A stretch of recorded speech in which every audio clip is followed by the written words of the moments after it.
Apa yang terlintas di benak Anda ketika ngelihat Xpander Cross? Ganteng kan? Tapi kenapa penjualannya bisa kalah sama mobil yang dicap mobil perindavan?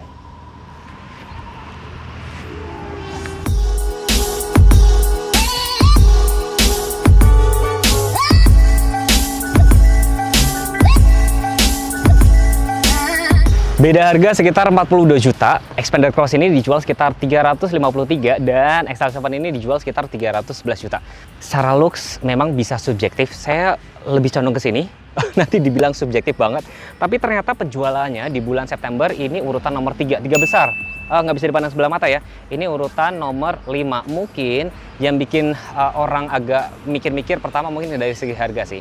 Gue bakal bikin komparasinya kedua mobil ini, kira-kira mana yang paling worth it buat beli, dan saya nanti jelasin kelebihan dan kekurangan dari masing-masing tipenya. Dan mungkin bagi kalian yang penasaran sama promo-promonya seperti apa, monggo silahkan.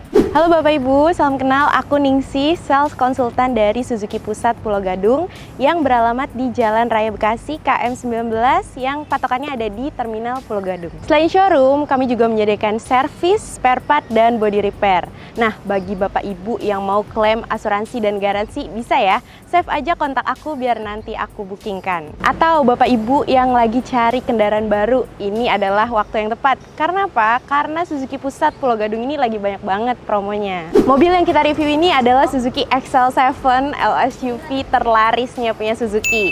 DP-nya mulai dari 15 juta aja atau angsuran di 5 juta aja. Nah, bagi Bapak Ibu ya, ini promonya lagi banyak banget. Yang pertama ada tenor sampai 8 tahun, bunga ringan, DP-nya mulai dari 10% aja. Bapak Ibu yang punya kendaraan lama pengen ditukar tambah, bisa ya. Lewat auto value nanti aku kasih cashback tambahan. Kami juga menyediakan unit test drive dari mulai XL7, R3, Grand Vitara, Baleno, Espresso, semua ready. Nah, buat Bapak Ibu yang nggak sempet ke showroom buat test drive, nanti biar unitnya aku anterin ke rumah atau ke kantor Bapak Ibu. Untuk info lebih lanjut, Bapak Ibu bisa hubungi Ningsih di 0877 6905 0247 atau Bapak Ibu bisa nanti ketemu di showroom janjian sama Ningsih. Terima kasih.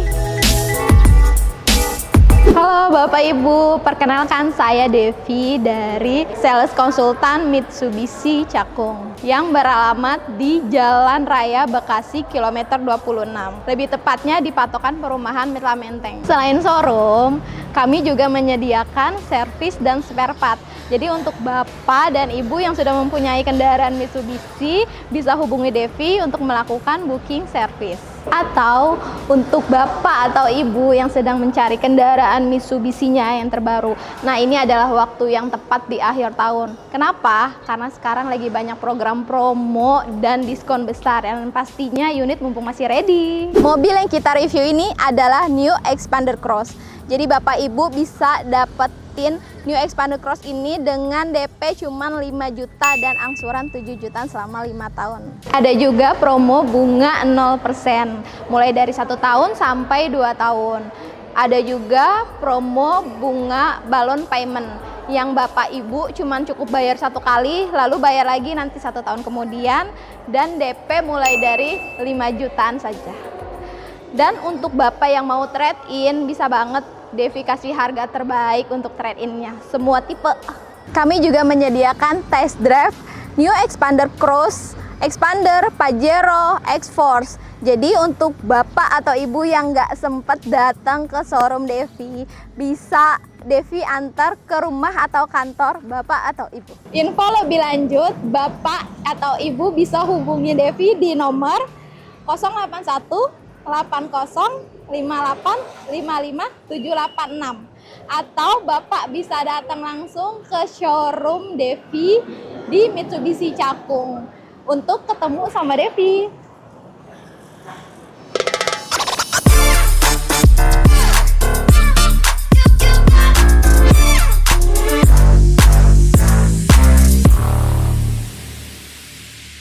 Tentu yang pertama kita bahas desain dulu ya. Desain dari tampak depan, kalian bisa lihat sendiri ini tuh lebih banyak kayak tarikan-tarikan garis, kayak lebih apa ya, sudut-sudutnya ini lebih tajam. Sedangkan kalau XL7 ini lebih kayak agak bulat-bulat ya. Cuman yang bedain apa? Ini lampunya sudah otomatis, bahkan dia ada namanya tuh guide me light. Jadi kalau dipencet unlock dia nanti otomatis lampunya nyala sendiri. Kalau gelap ya, sudah LED Ini belum, masih lampu sen biasa, masih halogen. Fog lampnya masih halogen biasa. Nah, yang bedain lagi adalah si Xpander Cross ini perlampuan fog lamp sudah LED semua. Dan yang untuk Xpander Cross sekarang sudah ada DRL. Cuman lampunya kenapa belum dikasih otomatis sih? Tapi kalau dari tampilan tampak depan kayak gini, ini jauh lebih futuristik banget. Mungkin bisa terkesan subjektif ya, tapi itu pendapat saya ya. Bener nggak? Setuju nggak teman-teman ya? Nih, tampilan tampak depan seperti ini. Ini sama persis. Dan keduanya sama-sama belum dilengkapi dengan fitur ADAS atau safety sense kayak gitu belum ada. Bedanya lagi kalau di Xpander Cross dapat tambahan around view monitor. Nanti kita lihat deh kualitas kameranya seperti apa. Dan keduanya sama-sama basicnya X7 dari R3, Xpander Cross dari Xpander Ultimate. Nah, kalau kita ngomongin masalah mesin ya, yang bedain apa? Ini mesinnya Matic-nya tuh sudah CVT guys. Kalau si Xpander Cross tenaganya ini sekitar 104 PS, torsinya sekitar 141 Nm, sudah ada peredam. Dan ini ngomongin warna, ini tuh namanya white pearl ya. Dan air intake-nya cukup tinggi nggak? Setinggi apa nih? Setinggi ini, tuh setinggi pinggang saya, ya kan? Kayak modul ABS dan segala macam, dia juga sudah ada semua. Dan kita cocokin air intake-nya sama si XL7 ya. Ini segini air intake-nya, kita cocokin sama si XL7. Tuh, S7 tuh agak lebih ke bawah sedikit, jadi itu lebih tinggi. Nah, ini tenaganya sekitar 104, torsinya sekitar 138 Nm. Ini sudah ada peredam juga. Memang di atas kertas tenaganya lebih menangan si Xpander ya. Tapi kalau ngomongin tenaga, kalian harus test drive untuk buktiin mana yang paling oke sesuai sesuai dengan hati teman-teman. Kira-kira lebih cocok yang mana? Kalau ini Matic-nya masih konvensional, Xpander Cross sudah CVT. Ya, tentunya kalian harus mengukur garasi ya. XL7 4450, wheelbase-nya 2740, sedangkan kalau Xpander Cross itu 4595, wheelbase-nya 2775. Nah, velgnya nih beda nih. Kalau XL7 itu tuh warnanya tuh kayak agak grey dan profilnya 195/60 ring 16. Depan tuh cakram, rem ABS CBD udah, terus electric stability control juga sudah ya kan. Belakang masih tromol. Sedangkan kalau Xpander Cross dia matching nih silver sama grey. Profil ban yang dipakai itu 205, 55 ringnya 17. Depan cakram, belakang masih tromol. Tentunya keduanya ini karena konsepnya mobil-mobil SUV, tentunya set cladding, set skirt ya kan. Ini sudah ala-ala mobil SUV. Bedanya kalau Xpander Cross dia ada around view monitor, XL7 belum ada. Saya bawa meteran dong. Yang paling tinggi ya. Enaknya paling tinggi agak yang paling tinggi sekalian nih tuh. Yang bagian tengah sini ini hampir 30 cm ya. Bagian luarnya aja tuh hampir 30 cm, 28 lah ya. Ini paling luar, meskipun di bagian dalam tuh ada titik yang lebih rendah, tapi kalian biar ada gambaran, ini bagian paling tengahnya tuh 24 ya. Jadi lebih tinggi sedikit si Xpander gitu loh. Ya, biar teman-teman ada gambaran. Handle-nya dia yang XL7 di lapis chrome, ada smart entry kiri kanan. Kalau di sini dia sewarna body, ini dibikin dop, ada roof rail keduanya sama-sama. Nah, yang unik tuh kayak misalkan di sini itu dibikin kacanya full sampai belakang. XL7 juga sama sih. Yang unik nih, kunci udah saya pegang semua, posisi masih terkunci. Nah, XL7 punya fitur unik.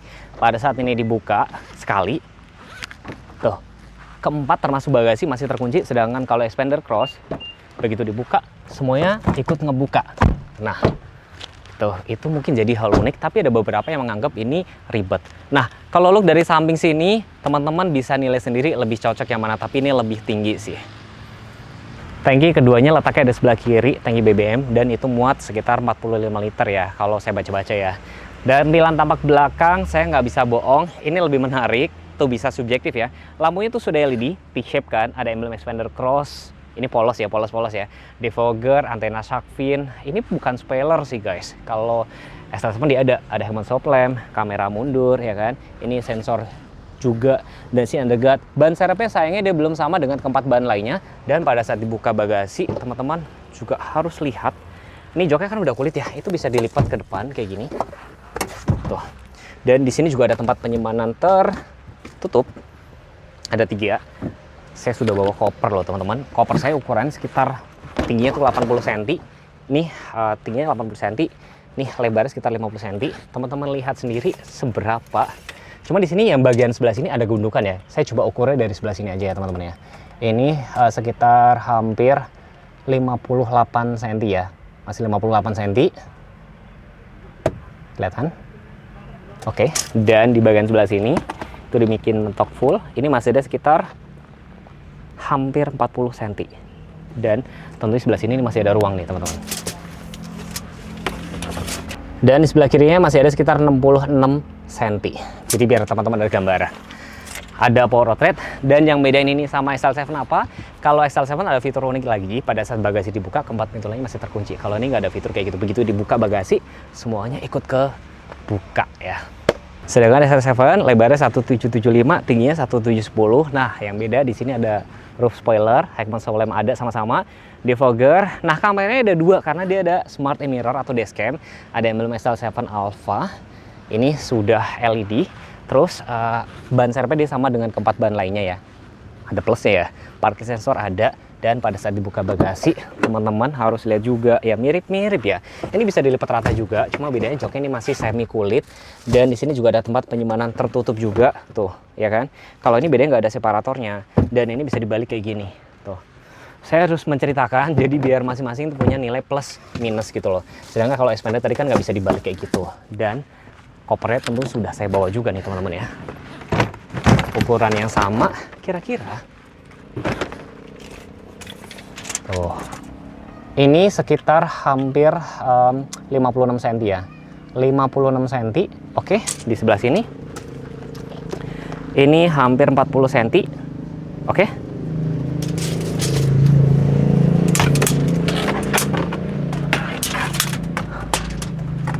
Nah, bagian sebelah sini hampir 56 cm juga ya. Mirip-mirip ya. Mirip-mirip ya. Gimana teman-teman? Jadi tambah bingung nggak? Tapi yang bedain adalah tuh. Buka bagasi, keempat pintu lainnya masih terkunci. Jadi relatif lebih aman. Mungkin kalian yang suka road trip, kalau kayak gini kan lebih tenang. Kayak gitu sih. Meskipun ya itu jarang sih kejadian kayak gitu, tapi ini lebih apa ya, punya fitur unik. Karena saya anaknya gadget banget, tentunya kalau review mobil tuh, saya pasti cek tuh, sudah bisa Android Auto pakai kabel, Apple CarPlay juga sudah bisa. Terus di sebelah sini setirnya udah pakai setir Pajero. Setir Pajero sekarang berubah lagi, guys. Udah tinggal teleskopik. Di sini meter kelasnya udah full digital, sudah LV pakai back auto hold, ya kan, joknya udah kulit semua. Kayaknya nggak perlu di-upgrade lagi sih kalau punya mobil ini sih. Terus sudah ada cruise control juga, cuman sayangnya lampunya belum otomatis. Dia juga belum ada manual leveling untuk lampunya, tapi kayak engine start, redetectable, dia sudah ada semua sih guys. AC sebenarnya cukup lengkap, cuman di sini saya lihat kok defogger depannya nggak ada, dia cuma AC semburan atas bawah, cuma defogger depan nggak ada, dia hanya max cool, belum otomatis. Tapi di sini sudah ada wireless charger, port nih, USB, power outlet. Ini LCD auto hold kan, lebih nggak capek. Matic-nya PRN DL, dia belum ada untuk Tiptronic kayak gini. Cup holder letaknya sebelah sini, dan ada konsol di sini. Cuman sayangnya ya, kayak misalkan blower AC-nya tuh nggak bisa nyembur ke sebelah sini. XL7 punya guys. Ini tempat minum terbuka juga sudah ada, glove box kayak gini. Dan jarak kepala teman-teman bisa lihat sendiri. Tapi saya juga mohon maaf ya, saya harus menceritakan ya beberapa kelemahannya dia. Kayak misalkan joknya, kenapa untuk adjusternya menurut gua agak susah nih ya. Tangan saya sempit nih, tuh. Kalau XL7 dia bisa jungkat-jungkit kayak gini. Ya, bener-bener plus minus mobil ini sama si XL7. Airbag sama-sama ada dua, dan keduanya sama-sama belum ada fitur ada sih. Sun visor sama-sama nggak ada kaca, kacanya cuma sebelah kiri sini aja sih. Kaca spion dalam juga day and night biasa. Ya jujur aja sih, hampir sama-sama, cuma bedanya plus-plusnya tadi saya sudah sebutin semua. Sudah bisa Carbide Link atau bisa buat nonton YouTube sini, mirroring atau Miracast ya, kurang lebih kayak gitu ya. Tampil di sini, dan sudah ada smart mirror di sini ya, jadi bisa ngerekam perjalanan. Nah, memorinya itu dapatnya berapa nanti kalian bisa nanya sama Maningsih. Terus di sini yang saya suka ada tempat blower AC di tempat minumnya di sini. Tapi ada hal-hal yang saya harus jelaskan juga. Ini joknya tuh belum kulit, asli nanti nggak dapat kayak gini. Rem tangannya masih tarik manual. Matic-nya PRN D2L, ini masih overdrive kayak gini. Cuman AC-nya dia sudah auto climate sih, udah auto climate, semburannya coba nggak atas bawah. Kalau misalnya kalian mau bawah doang bisa, ternyata bisa guys. Front defogger juga sudah ada sih gitu loh. Cuman kayak misalnya setirnya nih masih cuman tilt doang nih ya kan. Tapi cruise control sudah, lampu sudah otomatis. Bahkan ini sudah ada manual leveling. Bahkan ini ada idling stop karena dia sudah dilengkapi dengan baterai 10 ampere. Oke, berarti plus minus banget kan sama si Expander Cross kan. Tapi kayak di sini wireless charger nggak ada. Tapi kayak USB ini kan, aux in, power outlet dia ada semua, glove box ada sini semua. Ini nggak ada kayak tempat piano terbuka kayak si Expander kayak gitu. Dan sini konsolnya kecil, imut, dan posisi duduknya ini lebih rendah dibanding sama si Expander Cross. Dan di sini D-shape, tapi untuk kayak adjusternya dia agak lebih mudah, lebih ergonomis. Sayangnya juga untuk XL7 ini belum dilengkapi dengan speed sync auto lock. Kalau si Expander dia sudah ada guys. Jarak kepala teman-teman bisa lihat sendiri, simpulkan Makin bingung nggak? Saran gue biar nggak bingung, kalian datang lihat unit dan test drive keduanya. Wajib tes speaker. Kabinnya teman-teman dengar sendiri dulu suara motor.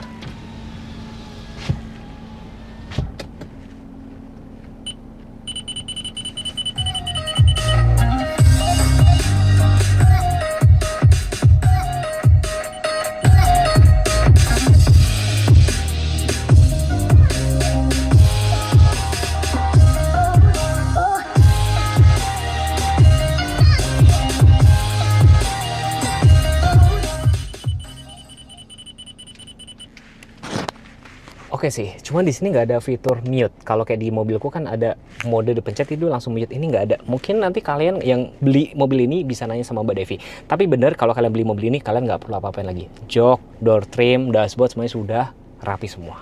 Tentunya kita tes speaker dong. Buka sebentar. Oh lagi nggak rame guys. Tes speakernya.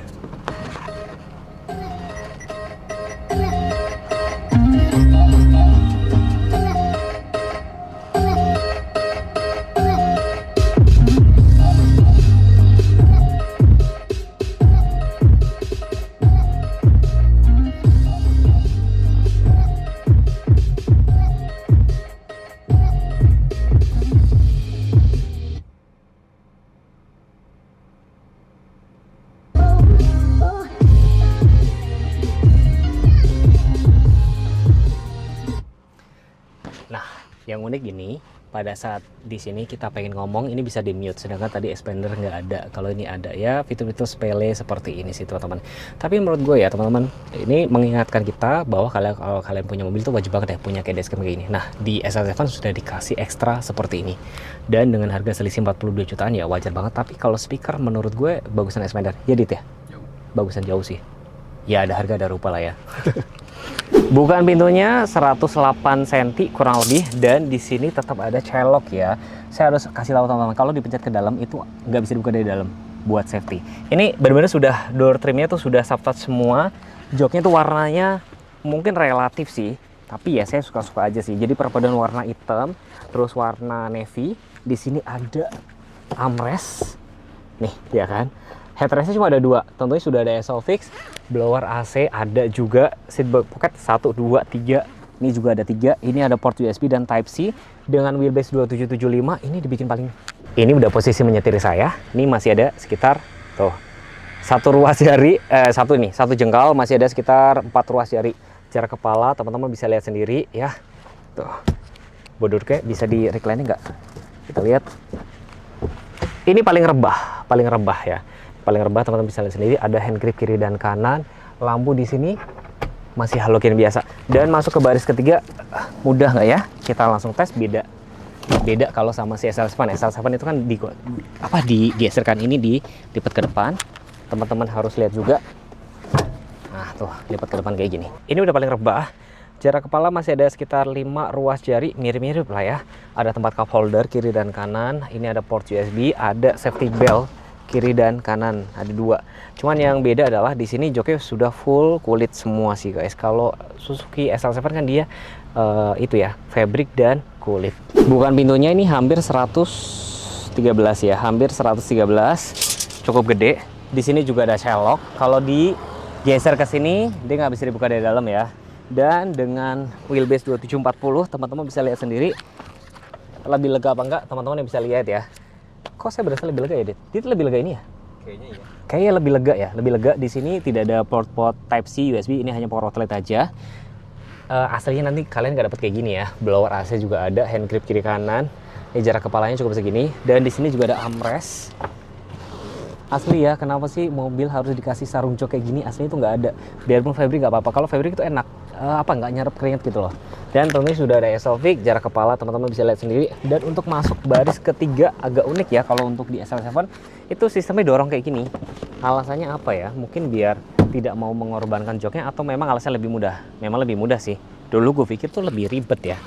Dan balikin nih, dorong kayak gini, duduk di baris ketiga. Nah, lebih sempit ini, Dit. Ini lebih sempit sedikit, ya kan, di sebelah sini. Duduknya kurang lebih nyaman-nyaman, tapi yang cocok baris ketiga orangnya segede saya.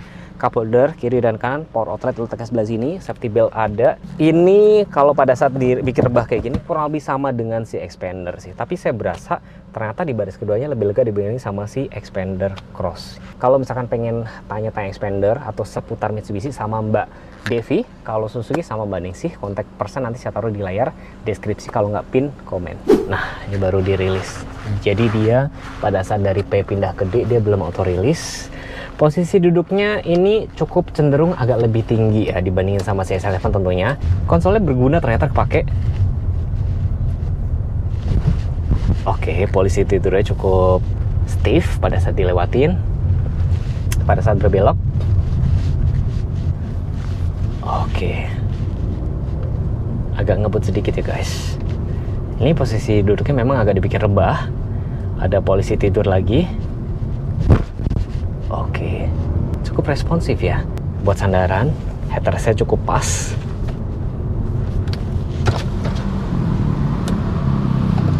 Kabin ya,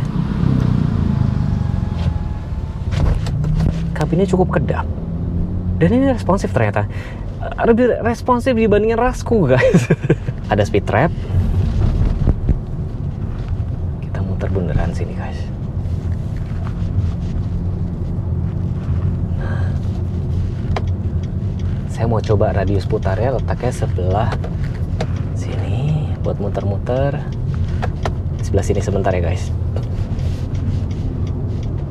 Ada speed trap soalnya mumpung di sini. Oke, speed trapnya cukup nyaman. Nah, ini pada saat mau muter balik, setirnya cukup enteng. Jadi karakter mobil Matic CVT yang katanya lemot-lemot sih saya nggak menemukan di sini ya, cukup responsif juga. Nanti teman-teman bisa jadian sama Mbak Devi. Kalau misalnya Mbak Devi boleh nggak saya test drive dulu untuk si Expandernya gitu, monggo. Kalau misalkan sebenarnya kalau tampilan mobil yang lebih oke banget, tahu nggak mobil apa? X-Force itu oke loh tampilannya. Mesinnya sama ini dan Expander Cross-nya sama, sudah dilengkapi dengan Active Yaw Control sih guys. Asik sih. Ini ngomong-ngomong SL7 ini kilometer tuh udah cukup panjang dia sebenarnya tuh. Dia odonya dia 21.000. Oh, ini dibikin paling tinggi nih. Tapi aslinya posisi menyetir ini lebih pendek dibandingin sama si Expander Cross. Ini lebih empuk ya, bilang lebih empuk ternyata pada saat dibelokkan. Oke. Menurut saya ini masih ada sedikit jedanya gitu loh. Meskipun dia responsif tapi masih ada sedikit hentakan, sedikit. Tuh ya kan, sedangkan kalau Expander Cross tadi saya masih ingat banget tuh lebih responsif banget. Dan kalau kita ngomongin blind spotnya gimana Mas Teguh? Ini blind spotnya visibilitasnya menurut saya meskipun pilarnya sama-sama gede, lebih bagusan dari si Expander Cross karena spionnya dibikin mundur kayak gini. Meskipun ya sama-sama kalau misalnya pada saat belok, tapi posisi nyetir saya ini masih agak jauh. Jadi kalau pada saat belok ini masih ngintip dari sini. Coba kalian kalau naik mobil ras itu bener-bener kalau pas belok gua harus ngintip kayak gini guys, asli itu. Oke, tapi saya ngerti sekarang feel-nya. Ini lebih lincah karena kayaknya saya merasa mobil ini lebih kecil, lebih compact gitu dibandingin sama si Expander Cross. Oke, saya ngerti. Kalau di sana tuh mungkin nggak heran banyak banget yang suka ngomong tuh Expander Cross tuh ala-ala kayak Innova gitu loh, karena mungkin berasa dimensinya atau apanya gitu loh, berasa lebih gede. Ini berasa lebih compact, lebih simple. Jadi kalau misalnya buat harian ini masih enak juga gitu loh. Mendingan kalian kalau daripada bingung kalau misalnya mau test drive Suzuki, ya mau R3, mau SL7, mau Jimny, Espresso, langsung sama Mbak Ningsih. Tapi kalau misalkan yang penasaran sama si Mitsubishi, bisa langsung sama Mbak Devi. Nomor telepon saya taruh di layar, pin komen kalau nggak di deskripsi ya.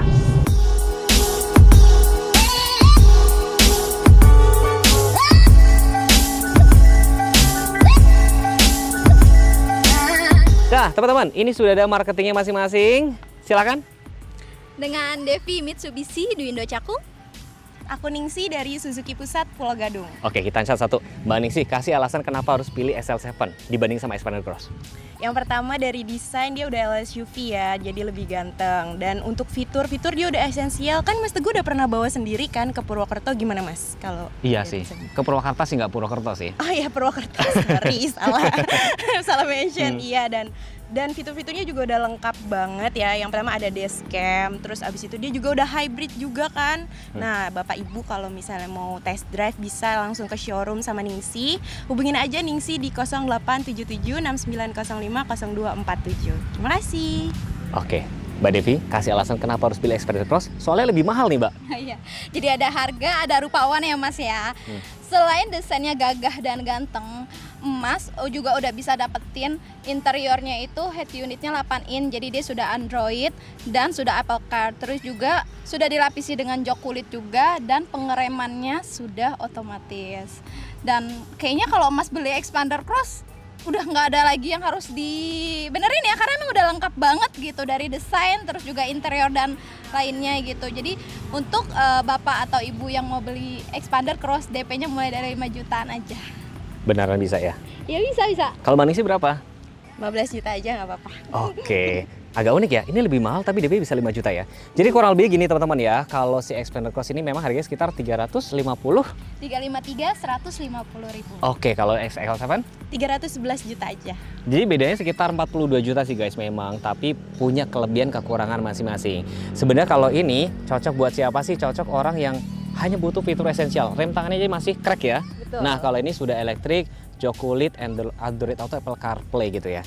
Jadi ada harga ada rupa tergantung teman-teman. Kalau misalkan pengen test drive keduanya, Mitsubishi langsung hubungi sama Mbak Devi sama Mbak Ningsi. Nomor info saya taruh di layar kalau nggak di pin komen ya. Next pengen dibuatin video apa tinggal komen aja. Wassalamualaikum warahmatullahi wabarakatuh. Bye-bye. Ini nggak musuhan kan? Nggak musuhan kan? Aman ya? Aman ya? Oke.